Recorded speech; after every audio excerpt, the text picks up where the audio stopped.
आज आपण दुसऱ्या धड्यामध्ये पेपर दुसरा धडा थ्री फेज एसी मोटर मधला थ्री फेज मोटरची रिपेरिंग पासून आपण सुरुवात करणार आहोत. थ्री फेज रिपेरिंग करण्यासाठी अगोदर ती खोलावी लागते. ती खोलत असताना काय काळजी घ्यावी हे आता बघू आपण.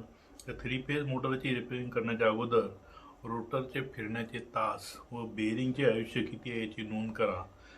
दुसरं म्हणजे स्टेटर वाइंडिंगचे इन्सुलेशन मल्टीमीटरने तपासा. मोटर खोलण्याच्या अगोदर मोटरचे कनेक्शन डायग्राम व्यवस्थित काढून घ्या व कनेक्शन वायरिंगसाठी महत्त्वाचे असते, कारण स्टार डेल्टा वायर कुठे जोडलेले असतात याची माहिती आपल्याला मिळते. शिवाय महत्त्वाचं म्हणजे मोटर कोणत्या दिशेने फिरते हे महत्त्वाचे आहे. घड्याळाच्या काट्याच्या दिशेने फिरते की विरुद्ध दिशेने फिरते याची नोंद करणे गरजेचं आहे.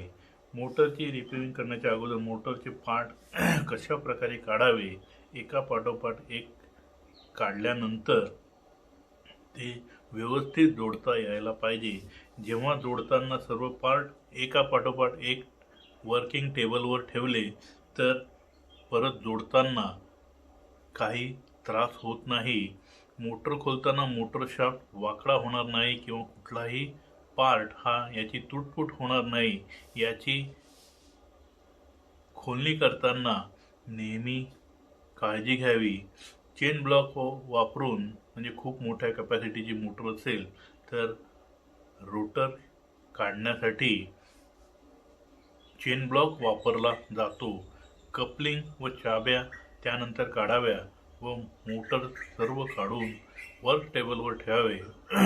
वरच्या बाजूने नेहमी ज्या बाजूने फॅन असतो त्या बाजूनेच मोटर खोलावी, म्हणजे सोपी जाते. त्यानंतर स्टेटर वेगळे करावे व लहान मोटरसाठी मोटर मशीनमधून काढून आडव्या स्थितीमध्ये ठेवा. नंतर मोटर एका बाजूने खोला व रोटर काढून बेरिंग पुलरने काढा. म्हणजेच काय, परत एकदा लक्ष द्या की रिपेरिंग करण्यापूर्वी अतिशय काळजी घ्यायला पाहिजे. म्हणजेच काय तर मोटरची संपूर्ण माहिती, नेमप्लेटवरील माहिती, त्यानंतर शाफ्टमध्ये कशी जोडणी केलेली आहे, स्टार आहे की डेल्टा आहे, यामध्ये प्रायमरीला सेकंडरीला कुठल्या तऱ्हेची जोडणी आहे हे बघून घेतलं आवश्यक आहे. त्यानंतर स्टेटरचे इन्सुलेशन रेजिस्टन्स मल्टीमीटरने तपासावे. त्यानंतर मार्किंग, जेव्हा आपण एंड प्लेट काढतो दोन्ही तेव्हा सेंटर पंचच्या साहाय्याने मार्किंग करून घेणे दोन्ही बाजूला आवश्यक आहे. म्हणजे बसवताना किंवा जोडताना काही प्रॉब्लेम येत नाही.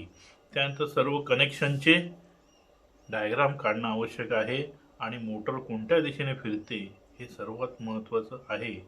प्रत्येक पार्ट काढताना काळजी घेणं आवश्यक आहे. शाफ्ट हातोड्याने न ठोकता अलगद सहज निघाला पाहिजे याची काळजी घ्यायला पाहिजे.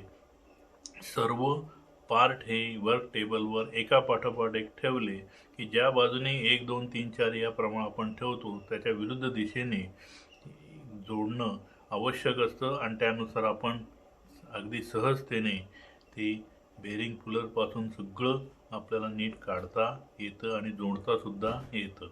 तर बेरिंग हाऊसिंग कवर काढणे. बेरिंग हाऊसिंग कवर काढताना काही मोटरमध्ये नटबोल्ट दिलेले असतात, त्याची माहिती असावी व ती काळजीपूर्वक काढावी. बेरिंग हाऊसिंग काढताना जे लॉक असतं ते काळजीपूर्वक काढावे. त्यानंतर 2 म्हणजे बेरिंग आणि कपलिंग काढणे. योग्य पुलरच्या साह्याने अलगद बेरिंग काढता यायला पाहिजे. त्यासाठी योग्य मापाचं बेरिंग पुलर ही वापरली पाहिजे. जर समजा बेरिंग निघत नसेल तर पाईप व पाना वापरून बेरिंग काढता येते. जर बेरिंग एकदमच जाम झाली असेल तर 100 डिग्रीपर्यंत ती तापवावी व नंतर लहान प्रेशर कुकरला लावून बेरिंग काढावी. तरी बेरिंग निघत नसेल तर हायड्रोलिक जॅक लावून त्याला तापवून बेरिंग काढावी. म्हणजेच काय की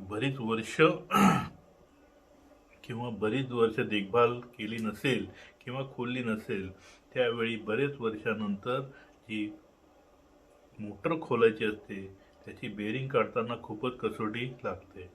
जर आपण बेरिंग पुलरच्या सहाय्याने सहज काढता येत असेल तर ठीक आहे. जर जाम झाली असेल तर हायड्रॉलिक जॅक लावून ती काढावी लागते. स्टेटर काढल्यानंतर स्टेटरमध्ये निरीक्षण करा व जो रोटरमध्ये कोणते भाग खराब झाले असेल ते दुरुस्त करा. म्हणजे प्रत्येक जेव्हा आपण खोलतो तेव्हा प्रत्येक पार्टची तपासणी, निरीक्षण किंवा दुरुस्ती तिथल्या इथे करण्या गरज आहे. कुठला पार्ट तुटला आहे का, कुठला क्रॅक गेला आहे का, त्याची योग्य तपासणी केली जाते. त्यानंतर इन्सुलेशन टेस्ट घेतलं जातं. त्यानंतर बेरिंग, हाऊसिंग, कूलिंग फॅन, मोटरची बॉडी व सुरक्षा कवर बाजूने स्वच्छ करतात. म्हणजे प्रत्येक भाग हा ऑइलने किंवा पेट्रोलने स्वच्छ केला जातो. बेरिंग बसवण्यासाठी शाफ्टच्या दोन्ही बाजूने स्वच्छ करतात आणि त्यामध्ये ग्रीस भरला जातो आणि त्यानंतर ती बेरिंग हाऊसिंगमध्ये फिट केली जाते. मोटरचे मागचे कव्हर लावण्याच्या अगोदर परत इन्सुलेशन पूर्ण तपासणी करून एंड प्लेट हे लावल्या जातात. योग्य असल्याची खात्री असेल तर तेव्हा प्रत्येक पार्ट जर आपण योग्य रीतीने तपासून बघितला आणि ते नीट असेल तर जोडणी करायला हरकत नसते. साईड कव्हरवर रोटर लावून स्टेटरमध्ये घालावे. एका बाजूला नट बोल्ट लॉक करावे, दुसऱ्या बाजूने कव्हर लावण्यासाठी हातोडा वापरून रोटर स्टेटरच्या मध्यभागात ठेवा. म्हणजे योग्य रीतीने स्टेटरमध्ये बसला पाहिजे, तो फिरता राहिला पाहिजे. यासाठी त्यामध्ये गॅप, स्टेटर आणि रोटरमध्ये काही मिलीमीटरची गॅप असणे गरजेचं आहे. त्याशिवाय रोटर हा सहजतेने फिरणार नाही. मार्किंगनुसार मोटर फिक्स करावी व कनेक्शन जोडावे. त्यानंतर ॲम्पियर रेटिंग तपासावे, आधीच्या किमतीची तुलना करावी आणि ती योग्य असेल आणि त्यानंतर शेवटी मोटर फिरण्याची दिशा जर उलट फिरत असल्यास कनेक्शन चुकीचे झाले असे समजावे आणि ती परत डायग्राममध्ये बघून जोडून योग्य असल्याची खात्री करावी. त्यानंतर इन्स्टॉलेशन आणि कमिशनिंग. मोटरचे इन्स्टॉलेशन करताना घ्यावयाची काळजी. एक, मोटरला स्लायडिंग रेलवर पुढे करताना ॲडजस्टिंग स्क्रू वापरावे. म्हणजे मोठ्या प्रमाणात किंवा मोठ्या कॅपॅसिटीची जी मोटर असेल तर त्याला ही काळजी घ्यावी लागते. वायरिंग करताना मोटरजवळ फ्लेक्झिबल पाईप लावावे. मोटरला स्लाइड रेलवर पुढे मागे केल्यास त्यामध्ये कोणतेही अडथळा येऊ नये याची काळजी घ्यावी. 3, मोटरच्या टर्मिनल बॉक्स पुलीच्या दिशेने उजव्या बाजूकडे असतो. मोटरला उभ्या दिशेत बसवले पाहिजे, नेहमी बसवले पाहिजे उभ्या दिशेमध्ये. मोटरला पुलीच्या दिशेने चालणारी मशीन ठराविक असली पाहिजे. हा अंतर मोठ्या पुलीच्या व्यासाच्या 4 पट असते. पट्ट्याची गती 400 फूट प्रति मिनिट असली पाहिजे. पुलीवर व्ही बेल्ट लावताना त्यावेळी सर्व बेल्ट एकाच लांबीचे व एकाच प्रकारचे आहेत की नाही याची पाहावे. पुलीला असलेली कपलिंग फ्लेक्झिबल असते. मोटरला वेगवेगळ्या गतीवर फिरताना अनेक पुली वापरताना मोठी पुली बेरिंग जवळ व लहान पुली बाहेर असली पाहिजे. लक्षात घ्या काय काय यामध्ये आहेत ते डिटेल्स दिलेले आहेत, त्यानुसार ते वाचावे आणि लक्षात ठेवावे. त्यानंतर चालू करणे म्हणजे कमिशनिंग म्हणजे चालू करणे.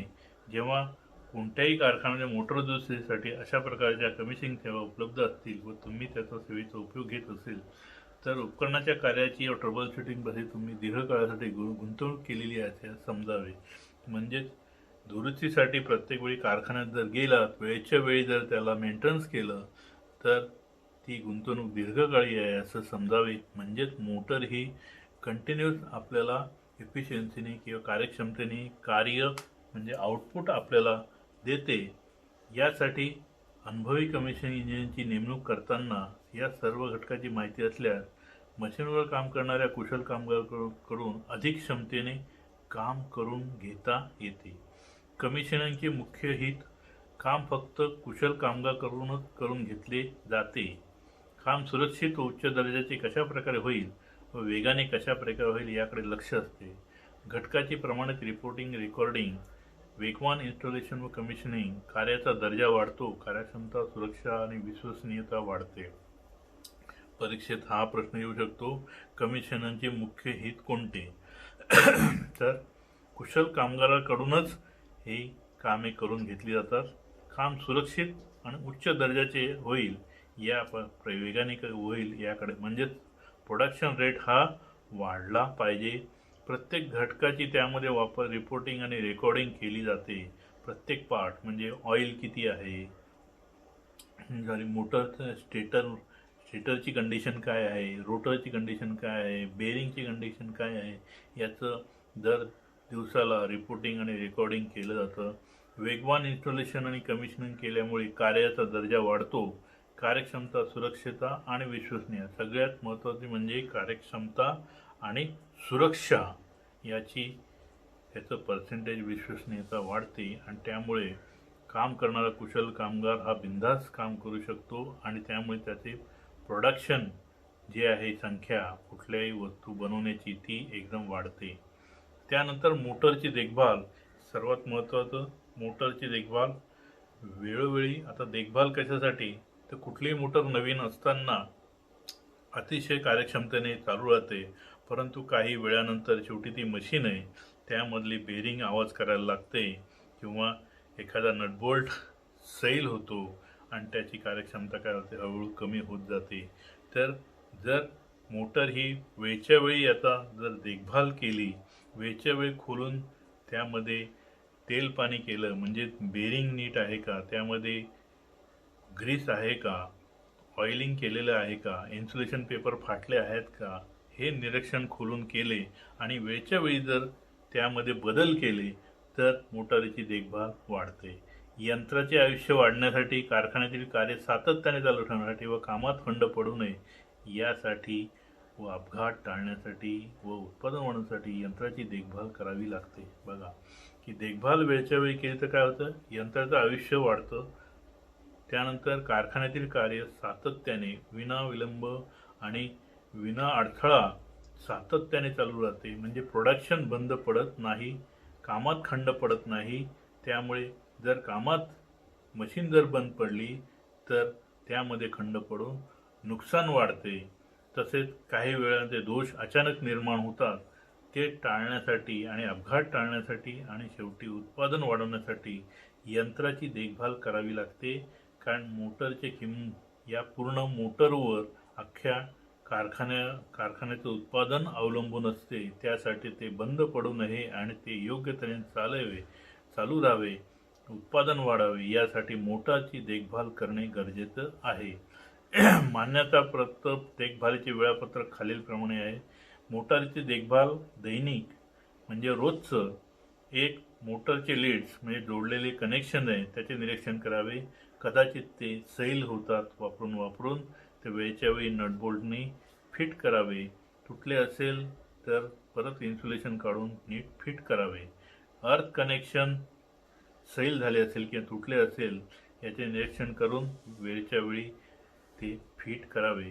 मोटरचे तापमान हाताने सहजपणे आपल्याला तपासता येतात.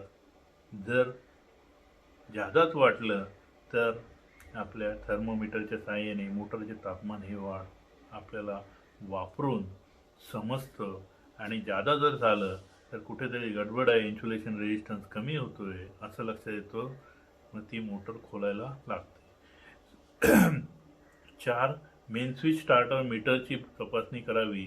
म्हणजे स्विच जे स्टार्टर आहेत ते जर बंद जर पडले अचानक, त्यामधले जर ट्रिप झाला नाही, काही दोष निर्माण झाले मोटरमध्ये आणि ट्रिप झाला नाही तर मोटर जळून जाते. त्याला जोडलेले मीटर आहे, ॲमीटर, व्होल्ट मीटर, जे अनेक प्रकारचे मोटर्स आपण अभ्यासले त्याची तपासणी करावी लागते. त्याची रिडिंग जी आहे ती दर तासाने नोंद करावी लागते. त्यामध्ये काही आढळलं तर दोष कुठे आहे हे तपासलं जातं आणि त्यामुळे ही देखभाल महत्त्वाची आहे. बेरिंगमध्ये ऑइल रिंग तपासावे, तसेच त्याची तापमानाची नोंद ठेवावी.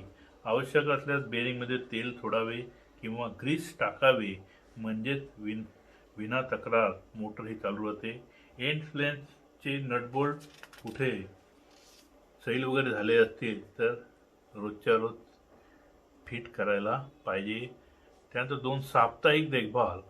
स्टार्टर, स्टॉप व मेन स्विच इत्यादीमध्ये कॉन्टॅक्ट पॉईंट तपासावे. बघा, स्टार्टरमध्ये जरी स्टार्टर निरीक्षण केलं तरी काही वेळाने त्यामधले ज्या स्प्रिंग असतात किंवा कॉन्टॅक्ट असतात त्यामध्ये जे कॉन्टॅक्ट पॉईंट आहे त्यामध्ये झीज होते आणि त्यामुळे दोन याच्यामध्ये पट्ट्यांमध्ये कॉन्टॅक्ट होत नाही तर ते वेळच्या वेळी जर लक्षात आलं तर ते बदलून टाकावे.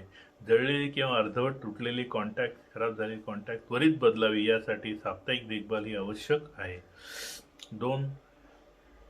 मोटर जर धुळीच्या वातावरणात असल्यास तर ब्लोअरने स्वच्छ करावी. दर आठवड्याला जर धुळीच्या ठिकाणी असेल तर त्यामध्ये ब्लोअरच्या सहाय्याने स्वच्छ करावी. नाहीतर सगळा केर कचरा त्यामध्ये अडकून जो कूलिंग फॅन असतो तो बंद पडतो आणि मोटर जर लक्ष दिलं नाही तर वाइंडिंगचं तापमान वाढतं आणि मोटर काही वेळाने इन्सुलेशन फाटल्यामुळे शॉर्ट सर्किट होऊन जळून जाते. बेस प्लेटचे nut bolt, pulley nut bolt tight ठेवावे. बोल्टचा ताण सामान्य अथवा मोटरवरील लोड येऊ देऊ शकतो, म्हणून बोल्ट हा व्यवस्थित फिट केलेला असावा. मोटरच्या स्टेटर आणि रोटरमध्ये एअर गॅप तपासून घ्यावी.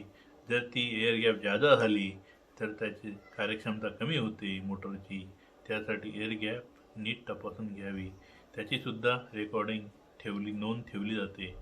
ऑइल रिंग लुब्रिकेटेड बेरिंगच्या ऑइलचे परीक्षण करावे. तो स्वच्छ असल्याची खात्री करावी. नेहमी ऑइल किंवा बेरिंग ही स्वच्छ असली पाहिजे, त्यामध्ये ऑइल पडलेलं असलं पाहिजे.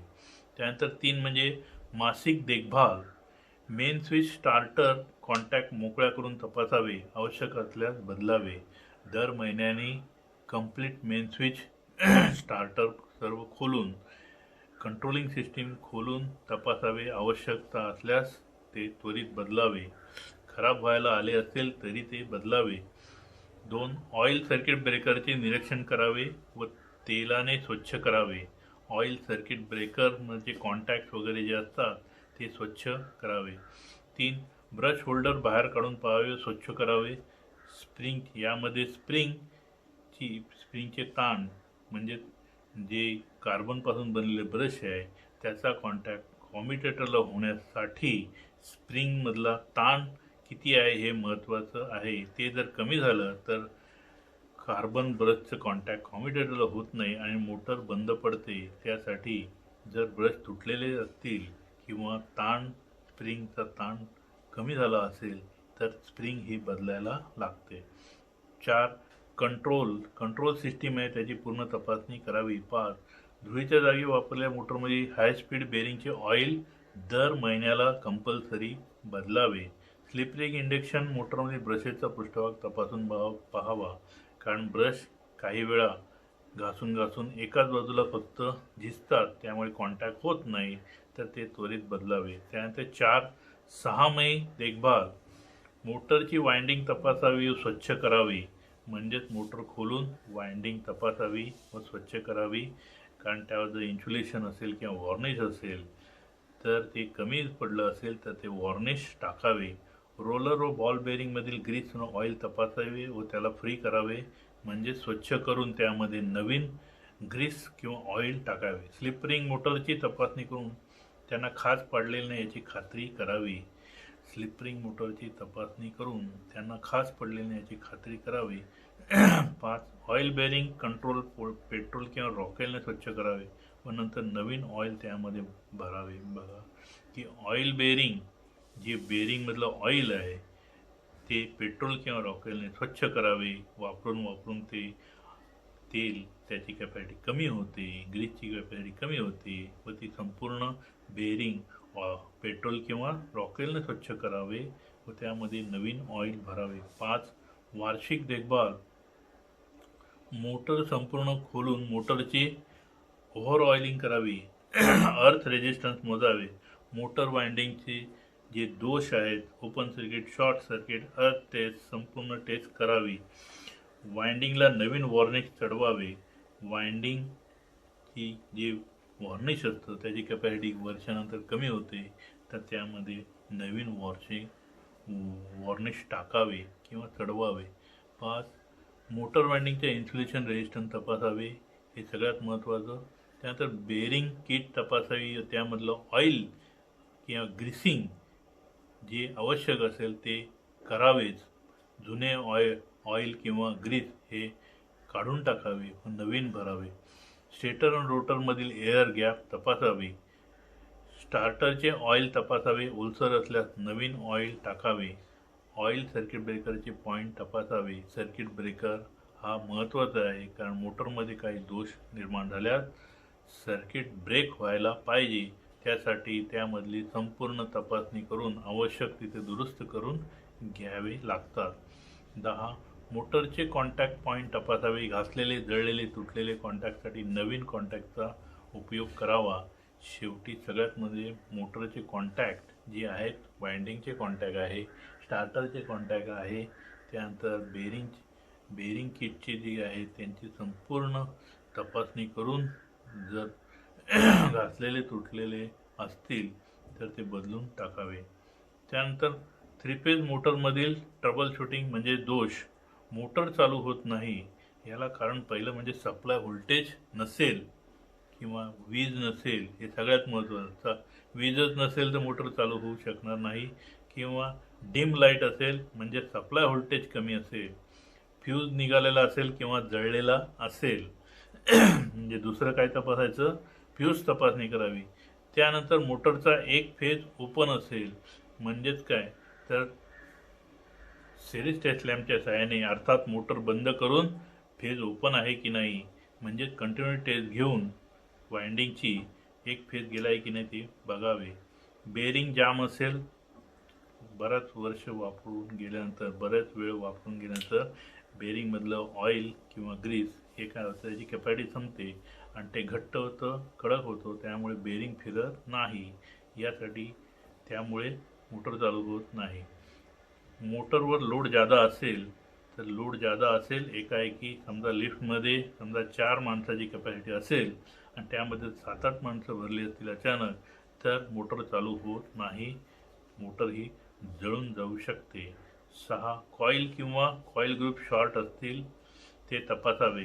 रोटर वाइंडिंग फिट नसेल म्हणजे रोटर स्टेटरमध्ये फिट नसेल, वाइंडिंग अर्थ असेल.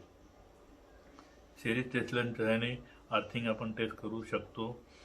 स्टार्टर खराब असेल, स्टार्टर जो बाहेर आपण बसवलेला असतो त्यामध्ये रेजिस्टन्स असतो, तो त्यामधले रेजिस्टन्स खराब झाला असेल त्यामुळे किंवा त्यामधले कॉन्टॅक्ट होत नसतील तर मोटर चालू होत नाही. स्टेटर वाइंडिंग ओपन असेल किंवा कनेक्शन चुकीचे असेल, अशा तऱ्हेने मोटर चालू होत नाही. याची अनेक कारणे असू शकतात. पण सुरुवातीला पहिले काय बघायचं तर घरात लाईट आहे की नाही, किंवा व्होल्टेज किंवा सप्लाय डीम असेल तर तो पहिले तपासावा. नाही तर सगळं आपण खोलून बघायचं आणि काय होतंय तर लाईटच नाही किंवा सप्लाय व्होल्टेज आहे. सप्लाय व्होल्टेज जर कमी असेल तर मोटर बंदच करावी. जेव्हा सप्लाय 440 व्होल्ट वगैरे येईल तेव्हा मोटर चालू करावी. दोष क्रमांक 2, मोटर हळूहळू चालते व आवाज करते. यामध्ये मोटर स्टार्ट केल्यावर आवाज करते किंवा चालू होत नाही अथवा हळूहळू चालते, कारण एखादा फेज ओपन असेल. मोटर चालू करण्यासाठी 3ही फेज असणे गरजेचं आहे. त्यातला एक जर ओपन असेल तर हळू चालतो. फेज कनेक्शन चुकीचे असेल, RYB या क्रमवारीत जोडलेले नसेल त्यामुळे मोटर हळू फिरते. कॉईल शॉर्ट असेल, एखादी कॉईल शॉर्ट असेल त्यामुळे मोटर हळू फिरते. त्यानंतर बेरिंग खराब झाली असेल किंवा बेरिंग जाम झाली असेल त्यामुळे रोटरचा शाफ्ट हा बरोबर पाहिजे त्या गतीने फिरत नाही. 5. वाइंडिंग अर्थ असेल, फ्यूज उडाला असेल, रोटर वाइंडिंग फिट नसेल, सप्लाय व्होल्टेज कमी असेल, मोटरची फिटिंग बरोबर नसेल, मोटरवरील लोड जास्त असेल. सर्वात काय तपासायचं तर हळू का फिरते तर सप्लाय व्होल्टेज जर कमी असेल आणि व्होल्टेजवरच वेग अवलंबून असतो त्यामुळे ती हळूहळू फिरते, त्याला सप्लाय. त्यानंतर दुसरं काय तपासायचं, फ्यूज उडाला असेल. आपल्या हातामध्ये पटकन काय तर पहिले बघायचं सप्लाय व्होल्टेज किती आहे, फ्यूज उडाला आहे का. बाकीचे करत नाही बसत, पहिले हे 2-3 पटापट यामध्ये आपण करू शकतो. हाताने बेरिंग फिरून, मोटरची बंद असताना बेरिंग फिरून जर ती सहज फिरत नसेल तर बेरिंग खराब झाली असे समजावे आणि त्यामुळे मोटर हळूहळू फिरते आणि आवाज करते. 3. मोटर जादा गरम होते. एक महत्त्वाचं काम म्हणजे त्याच्यावर अचानक लोड जादा येत असेल त्यामुळे करंट वाढतो. करंट वाढलं की उष्णता वाढते आणि त्यामुळे मोटर ही गरम होते. बॉल बेअरिंग खराब झाली असेल म्हणजेच बेअरिंग खराब झाली असेल तर ती काढून त्यामध्ये नवीन ग्रीस टाकून फ्री करून घ्यावी. 3 कॉईल ग्रुप किंवा कॉईल शॉर्ट असेल सिरीज टेस्ट लॅम्पच्या सहाय्याने टेस्टिंग करून कॉईल ग्रुप जर खराब असेल शॉर्ट असेल तर नवीन कॉईल त्यामध्ये टाकावी. मोटारचा एक फेज नसेल एक फेज येईपर्यंत वाट बघावी. वाइंडिंग अर्थ असेल सिरीज टेस्ट लॅम्पच्या सहाय्याने अर्थिंग वाइंडिंग टेस्ट करून अर्थ असल्यास इन्सुलेशन पेपर वगैरे त्यामध्ये टाकावं आणि परत टेस्टिंग करावी.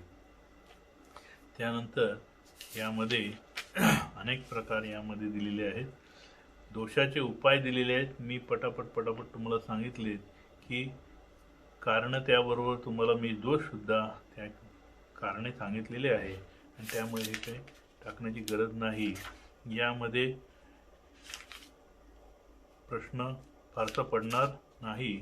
तरी पण लक्षात घ्या की अनेक यामध्ये वाचून तुम्हाला आकलन होईलच.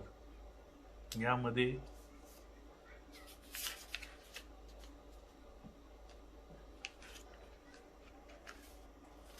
बघा एकदा. दोषाचे उपाय. सप्लाय व्होल्टेज फार कमी असेल. 3 फेज मोटरसाठी 440 व्होल्टची आवश्यकता असते. 200 व्होल्ट किंवा त्यापेक्षा कमी असेल मोटर स्टार्ट होत नाही. त्यासाठी एकच उपाय म्हणजे सप्लाय व्होल्टेज वाढण्याची वाट पाहावी. त्यानंतर 2 फ्यूज निघालेला किंवा जळलेला असेल तर निरीक्षण करावे किंवा सिरीज टेस्ट लॅम्पच्या सहाय्याने मोटर बंद करून सप्लाय बंद करून तपासावे किंवा फ्यूज जो असेल जळलेला असेल तो मोटरच्या कॅपॅसिटीपेक्षा कमी किमतीचा किंवा क्षमतेचा असल्यास वारंवार फ्यूज उडणार. त्यासाठी योग्य मोटरच्या कॅपॅसिटीनुसार फ्यूज तार ही टाकली गेली पाहिजे. मोटरच्या क्षमतेनुसार फ्यूज तार असली पाहिजे. मोटरच्या हॉर्स पॉवरच्या तिप्पट किंवा लोडच्या दीडपट क्षमतेची तार वापरतात. हॉर्स पॉवर म्हणजे 1 HP ची मोटर असेल तर त्याच्या दीडपट क्षमतेची फ्यूज तार ही वापरतात. टेस्ट लॅम्प वापरून फ्यूज तारची तपासणी केली जाते. टेस्ट लॅम्प फ्यूज तार भोवती जोडतात. जर लॅम्प प्रकाशित नाही झाल्यास फ्यूज तार उडाली असे समजावे. सोपा. 3 फेज पैकी एक फेज ओपन असेल. मोटरवर लोड जादा असताना मोटर चालू केल्यास 3 फेज मधून एक फेज उडतो किंवा ओपन होतो. एक फेज गेल्याने मोटरचे कार्य मंदावते. म्हणून त्यामध्ये जर मोटरचा लोड 2/3 वाइंडिंग कार्य करून वाइंडिंग गरम होते. मोटर ही जळून जाते. त्यासाठी जर एक फेज बंद झाला ओपन झाला असेल तर मोटर स्टार्ट होत नाही. फ्यूज तपासावे. शक्यतो पटकन मेन स्विच बंद करावे आणि त्यामुळे आपली मोटर जळू शकत नाही किंवा सुरक्षित राहते. त्यानंतर बेअरिंग जाम असेल. बेअरिंगचा वापरून काय होतं आतमधले जे बॉल आहेत ते काय होतात झिजतात. त्यामधलं जी ग्रीस किंवा ऑइल असते त्याची कॅपॅसिटी संपते व त्यामुळे ऑइल मिळाल्यामुळे बेअरिंगमध्ये जे बॉल असतात त्याची झीज होते आणि त्यामुळे शाफ्ट हा व्यवस्थित फिरत नाही आणि आवाज येतो. त्यामुळे रोटर एका बाजूला झुकला जातो आणि रोटर घासला जातो आणि आवाज निर्माण होतो. बेअरिंग जादा खराब झाल्यास बेअरिंगमधील छर्रे गळून पडतात व मधला भाग जास्त होतो. आता रोटर फिरू शकत नाही कारण रोटर जास्त प्ले होतो म्हणजे रोटरवर खड्डा पडतो आणि मोटरवर त्याला प्ले म्हणतात आणि तो फिरवल्यास मोटर फिरते परंतु सप्लाय स्टार्ट होत नाही आणि बेअरिंग जाम झाल्यामुळे मोटर ही जळून जाते. यासाठी आवाज किंवा जाम झालं असल्यास बेअरिंग पूर्ण खोलावी, ग्रीसिंग करावे, बॉल बदलून टाकावी किंवा बेअरिंग पूर्ण नवीन टाकावी. हाच त्यावर उपाय आहे. त्यानंतर मोटरवरील लोड जास्त असेल तर लोड कमी केला पाहिजे. प्रमाणापेक्षा जास्त लोड किंवा जादा प्रवाह घेत असल्यास मोटर ओव्हरलोड होते व ती गरम होते. तर ती मोजण्यासाठी खालील कॅपॅसिटी किंवा सर्किटनुसार काय केलं पाहिजे मीटर प्रत्येक फेजमधला ॲमिट करंट किती आहे हे मोजला पाहिजे. ज्या ठिकाणी करंट आहे जादा असेल ती ओव्हरलोड रिले आहे तो ऑफ व्हायला पाहिजे. मोटर सुरक्षित राहते. स्टार्टर नसताना किंवा स्टार्टरमध्ये ओव्हरलोड रिले योग्य कार्यात दिल्याने एक मोटरमध्ये ओव्हरलोडचा दोष निर्माण होतो. म्हणजे स्टार्टर जर वापरलं नाही किंवा स्टार्टरमधील ओव्हरलोड रिले योग्य कार्य करत नसेल तर ओव्हरलोडचा दोष निर्माण होतो. त्यासाठी योग्य तऱ्हेचं कॉईल ही वापरली गेली पाहिजे. 6. कॉईल किंवा कॉईल ग्रुप शॉर्ट असणे. जर मोटर चालू असताना आवाज करत असल्यास त्याच्या योकला हाताने स्पर्श केला योकचा काही भाग गरम लागतो. याचाच अर्थ कॉईल शॉर्ट आहे असे समजली जाते. काही वेळाने त्यामध्ये उष्णता वाढून धूर निघतो. शॉर्ट सर्किटमुळे मोटर जास्त प्रवाह वाहून शॉर्ट सर्किट होते. जळून गेलेली वाइंडिंग परत रिवाइंडिंग करावी लागते. रोटर वाइंडिंग फिट नसेल. काही मोटरमध्ये जी रोटर वाइंडिंग आहे ती खाचेमध्ये व्यवस्थित बसलेली नसल्यामुळे रोटर जास्त काळापर्यंत चालत असल्यास रिंगमधील सोल्डरिंग तापून वितळली जाते व ढिल्ले पडतात. जोड ढिल्ले पडतात व मोटार आवाज होते. रोटरवर स्पार्किंग होते व मोटर लोड सुद्धा घेत नाही. त्यासाठी ग्राउलरच्या साहाय्याने रोटर वाइंडिंगची तपासणी करावी व ग्राउलरवर रोटर ठेवून ग्राउलर चालू करून रोटरजवळ हॅक्सॉन ब्लेड नेल्यास ती कंपनी करते. त्यामुळे रोटरमधील वाइंडिंग ढिली किंवा ओपन आहे ती समजते. त्या वाइंडिंगला परत सोल्डरिंग करतात. परत बघा की रोटर वाइंडिंग फिट नसेल. याचाच अर्थ फिट नसेल तर शॉर्ट सर्किट दोष निर्माण होतो. रोटरवर स्पार्किंग होते व मोटरवर लोड घेत नाही आणि मग शॉर्ट सर्किट होऊन काय होतं मोटर जळून जाते. त्यासाठी ग्राउलरच्या सहाय्याने रोटर वाइंडिंग करावी. वाइंडिंगची तपासणी करावी व वाइंडिंग जर दिली किंवा ओपन झाली असेल तर ती परत व्यवस्थित सोल्डरिंग करावी. 8. वाइंडिंग अर्थ असेल. मोटरची एक फेज अर्थ असल्यास म्हणजेच मोटरचे एक फेजची ज्या तारा आहेत त्या जर बॉडीला स्पर्श करत असतील काही काळाने इन्सुलेशन पेपरमधून अधिक काळ वापरल्यामुळे एखादी तार बाहेर पडून बॉडीला स्पर्श करते. त्यामुळे बॉडीमधून विद्युत प्रवाह वाहतो आणि त्याला विद्युत धक्का बसतो. त्यामुळे मोटर स्टार्ट होत नाही व किंवा फार कमी गतीने फिरते. मोटरचे बॉडी अर्थ झाल्याने शॉक बसतो. त्यासाठी अर्थ तपासणी केल्याशिवाय मोटरला स्पर्श करू नये. तिन्ही फेजचे कनेक्शन वेगळे करून अर्थ तपासणी करावी व योग्य ठिकाणी वॉर्निशिंग किंवा इन्सुलेशन टाकून परत त्याची तपासणी करून अर्थदोष दूर करावा आणि योग्य प्रकारे अर्थिंग केल्यास शॉक बसत नाही. 9. स्टार्टर खराब असेल. बऱ्याच वेळा स्टार्टिंग केल्यामुळे स्टार्टरवर लोड येतो. स्टार्टरला टेस्ट लॅम्पने तपासा. स्टार्टरचे सर्व कॉन्टॅक्ट तपासा कारण काही कॉन्टॅक्ट पूर्णपणे कॉन्टॅक्ट होत नाही. नो होल्ड कॉईलची तपासणी करा व त्याची कंटिन्युटी तपासा. नो व्होल्टेज कॉईलचा चुंबक तयार न झाल्यामुळे स्टार्टर ट्रिप करतो म्हणजे बंद होतो. स्टार्टर अनेक प्रकारचे असून टेस्ट लॅम्पने तपासावे. स्टार्टर खराब झाला असेल तर त्यामध्ये नो होल्ड कॉईल आणि ओव्हरलोड कॉईलची तपासणी करावी. त्याची कंटिन्युटी तपासणी करावी. जर खराब झाल्यास शक्य असल्यास कॉन्टॅक्ट नवीन टाकावे किंवा नवीन स्टार्टर बसवावा. स्टेटर वाइंडिंग ओपन असेल. सिरीज टेस्ट लॅम्पच्या सहाय्याने मोटरचा सप्लाय बंद करून प्रत्येक वाइंडिंगची ओपन सर्किट टेस्ट घेऊन बघावी. जर कंटिन्युटी मिळत नसल्यास किंवा ओपन असल्यास सर्व जॉईंट्स एकत्र करून ओपन कॉईलची तपासणी प्रत्येक कॉईलची तपासणी करून ज्या कॉईलमध्ये सिरीज टेस्ट लॅम्प पेटणार नाही त्या वाइंडिंग कॉईलमध्ये ओपन सर्किट दोष आहे समजावे. शक्य असल्यास बाहेरूनच जर तार तुटले दिसत असल्यास सोल्डरिंग करावे. नाहीतर ती पूर्ण कॉईल नीट करून इन्सुलेशन पेपर टाकून परत त्याची टेस्ट करावी. दोष दूर करायची खात्री असेल तेव्हा ती परत जोडणी करावी. कनेक्शन चुकीचे असेल. डायग्रामप्रमाणे जर कनेक्शन नसेल तर अनेक धोके निर्माण होतात. मोटर सुरू होत नाही किंवा शॉर्ट सर्किट होऊन मोटर जळून जाते. त्यामुळे त्या कनेक्शननुसार केलं पाहिजे. मोटर आवाज करते म्हणजेच बेअरिंगमध्ये प्रॉब्लेम असतो. का आवाज करते तर बघा, अनेक कारणामुळे मोटरमध्ये आवाज येतो. मोटरच्या आवाजामुळे त्या दोषाबद्दल माहिती होते. मोटर स्टार्ट करताना मोटरमध्ये हमिंग आवाज होत असल्यास मोटर फक्त 2 फेजवर चालू आहे असे समजले जाते. तिन्ही फेजची तपासणी करून कोणता फेज जोडला गेला नाही याची माहिती होते व त्या फेजचे कनेक्शन बरोबर केले जातात. मोटरमध्ये खळखळ आवाज येत असल्यास मोटरचा पंखा अटकत असेल किंवा रोटर हा स्टेटरवर घासत असेल. मोटरची फिटिंग बरोबर नसल्यास हा आवाज येतो. मोटरला खोलून पुन्हा बरोबर फिटिंग करा. बेअरिंगमध्ये जास्त प्लेमुळे रोटरवर स्टेटर घासतो. बेअरिंगमधील प्लेमुळे हळूहळू आवाज येतो, म्हणजेच बेअरिंग ही बदलावी लागते. फाउंडेशनमध्ये नटबोल्ट फिट किंवा सैल झाल्यास मोटरमध्ये आवाज येतो.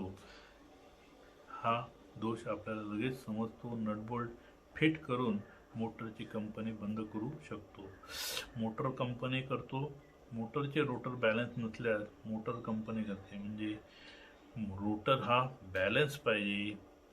कंपनीकडनं आलेला रोटर असेल किंवा दुरुस्त करताना रोटर बदलला असेल आणि त्याचा जर बॅलन्स नसेल तर फाउंडेशनसुद्धा कंपन करते व आजूबाजूचा भाग हादरा बसल्यासारखा होतो. मोटर चालू करून त्या बॉडीवर हात ठेवल्यास आपल्याला कंपनी झाल्याची माहिती होते व हात हादरतो किंवा थरथरतो. मेन स्विच बंद केल्यास हातसुद्धा हादरा देण्याची किंवा कंपनी थांबते. हा मेकॅनिकल दोष असतो. मोटरला खोलून रोटर तपासा. जर इलेक्ट्रिक दोष झाल्यास वाइंडिंग तपासावर दूर करावा. अशा तऱ्हेने ह्या 3 फेज AC मोटर हा धडा या व्हिडिओमध्ये मी तुम्हाला सांगितलेला आहे.